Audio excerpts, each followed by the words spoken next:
Grade 6, graduate na. Graduate ng daycare. Konnichiwa, minasan. Una-una po sa lahat, napapasalamat po ako sa Panginoon. Kapag bigyan kami ng pagkakataon na mapapagod dito. Pagkatapos, napapasalamat po kami sa Ching, sa kabalitan mo. Saka kina Angaris, kina Sensei, kina Ching, kina Pieroli. Sa lahat ng staff ko na hindi namin issue. Kasi, sa totoo lang po, gusto ko lang po i-share sa iyo yung journey ko sa pag-a-apply puntang Japan. 10 years na po, 10 times na po ako bago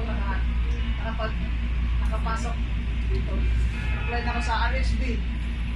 Doon siguro doon ako naka 9 times. Tapos hindi ko ako tanggap. 8 times. Tapos dito, una hindi ako nakapasok. Pagkatapos pangalawa, doon ako nakuha. Kaya grateful po ako, ma'am. Tapos, na-experience ko po yung kabaitan ng mga staff dito. Kasi dati po, ma'am, ikwento ko lang po, nung nagtatrabaho po ako, ma'am, may isang manager po na nag-apply ako doon as a butcher.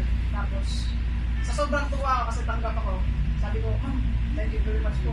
Tapos binigay ko yung kamay ko. Tapos sabi siya, no, you don't have to lend your hand for you because you're just only a worker. Pero nakita ko sa iyo, ma'am, nung kinongratulate mo kami, ikaw na mismo yung nag-abot na kami. Kumbaga, malaking ano yung sa akin ba yung grabe. Mas mataas mo to sa, naging, previous, ko dati, pero yet, siya yung willing na magbigay ng kamay para ma-handshake, ma-congratulate niya. Kaya doon mo nakita na iba talaga yung, family ng Crossroad. Kaya, doon ako na-touch, ma'am ba? Kaya, malaki yung pagpapasalamat po sa inyo. Matapos sa mga kasamahan ko po dito sa mga classmate ko po, maraming salamat po sa samahan, sa tawanan, minsan may asaran,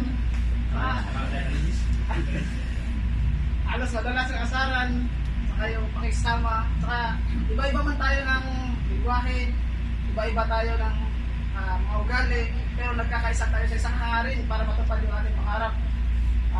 Naalala ko yung first time na pagpasok natin doon, yung una kong narinig is walang may iwan, lahat tayo magdadapan, kung may mahina tutulungan. Kumbaga natas din ako doon pala, wow, napakaganda nitong umpisa na may willing pala magturo. Yung mga matatating ko dito, si Jaro-sang, si Mako-sang, lahat. Nagpapasalamat po ako kasi tinutulungan dito kami mga mahihina po.